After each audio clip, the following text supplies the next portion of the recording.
کہانی ہے کراچی کی ایک لڑکی کی جس کے ساتھ ڈاکٹر نے اکیلے کمرے میں نازیبہ حرکت کی۔ لڑکی کچھ یوں بیان کرتی ہے، میں کراچی کے بڑے ہاسپٹل میں کمر کی تکلیف کے چیک اپ کے لیے گئی۔ میری ماں بھی میرے ساتھ تھی۔ ڈاکٹر کے دفتر میں گئی لیکن معائنہ کرنے والے روم میں نہیں گئی۔ یہ ایک چھوٹا سا کمرہ تھا۔ کمرے میں صرف 2 آدمی تھے، ایک نرس اور ایک میں خود۔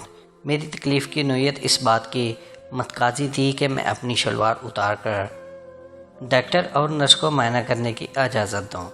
نرس نے مجھے ایک کرتا دیا اور معائنہ کرنے کے لیے کمرہ تیار کرنے کے بعد ڈاکٹر کو بلا لیا۔ ڈاکٹر نے میری کمر کو ایک نظر دیکھ کر مجھ سے تکلیف کے بارے میں پوچھا۔ میں نے بتایا کہ سرجری کے بعد مجھے کمر کے نچلے حصے میں درد رہتی ہے۔ اس نے میری کمر دبائی اور مجھ سے پوچھا کہ دبانے سے کوئی اثر محسوس ہو رہا ہے یا نہیں۔ میں نے ڈاکٹر کو بتایا کہ کہاں درد ہے اور کہاں نہیں۔ جب معائنہ ختم ہوا تو ڈاکٹر نے اچانک میرے جسم کے پچھلے حصے پر زور سے ہاتھ مارا۔ میں نے اسے معائنہ کا حصہ ہی سمجھ لیا لیکن یہ میرے لیے حیران کن تھا۔ اس نے پھر بتایا کہ اب کوئی درد نہیں ہوگی۔ میں بہت پریشان اور گنگ ہو کر رہ گئی۔ میری پشت پر ہاتھ مارنے کے بعد ڈاکٹر روم سے نکل گیا۔ میں نے اپنی شلوار اوپر کرتے ہوئے نرس کی طرف دیکھا۔ اس نے اپنی نظریں نیچی کر لیں لیکن اس کے لہجے سے مجھے اس کا جواب مل گیا۔ وہ اس واقعے پر شرمندہ ہے لیکن کچھ کر نہیں سکتی۔ میں روم سے نکل کر ڈاکٹر کے دفتر میں پہنچی جہاں میری ماں میرا انتظار کر رہی تھی، پتہ چل سکے ڈاکٹر کا کیا کہنا تھا۔ ڈاکٹر نے کہا کہ کوئی بڑا مسئلہ نہیں ہے اور میں بالکل ٹھیک ہوں۔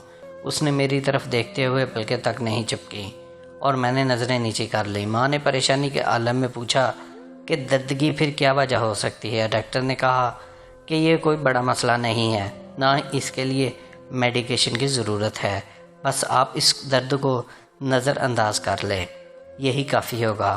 ہاسپٹل سے نکل کر گھر جاتے ہوئے وہ لمحہ بار بار میرے ذہن میں آتا رہا۔ میرا چہرہ بجھ گیا تھا اور ماں پوچھ رہی تھی کہ آخر کیا ہوا ہے جو تم بالکل خاموش ہو گئی ہو۔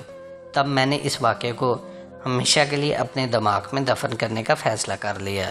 مجھے جب بھی یہ واقعہ یاد آتا ہے میں اسے جھٹک دیتی ہوں۔ میں فوری طور پر نہانا چاہتی تھی کیونکہ مجھے ایسے محسوس ہو رہا تھا جیسے میں پلیت ہو چکی ہوں۔ اپنے آپ سے مجھے نفرت محسوس ہو رہی تھی۔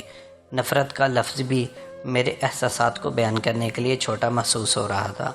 میں اس عمل کو کسی بھی طرح معمولی قرار نہیں دے سکتی تھی۔ میں کسی طرح اس شخص کو بے گناہ قرار دینے کی ہمت کر پا رہی تھی، نہ ہی کوئی وجہ ڈھونڈ پا رہی تھی۔ میں نے کوشش کی کہ اسے ایک عام سی بات سمجھ کر بول جاؤں یا یہ سمجھ لوں کہ اس نے مجھے ایک چھوٹی بچی سمجھ کر مذاق کے طور پر ایسا کیا ہے، یا پھر شاید یہ اس کا اپنا انداز تھا۔